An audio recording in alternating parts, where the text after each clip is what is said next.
உள்ளம் படுகுழி என்றே விழுந்து எழுந்தவன் யார்? ஆழம் அளந்தவன் யார்? கரையை கடந்தவன் யார்? காதல் இருக்கும் பயத்தினில்தான் கடவுள் பூமிக்கு வருவதில்லை.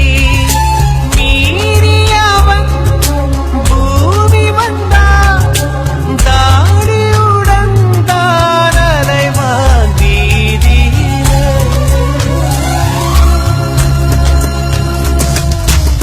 சொல்லாமல் தொட்டுச் செல்லும் தென்றல் என் காதல் தேவதையின் கண்கள். நெஞ்சத்தில் கொட்டிச் செல்லும் மின்னல் கண்ணோரும் இன்னும் அவள் காதல் ஒரு நாள்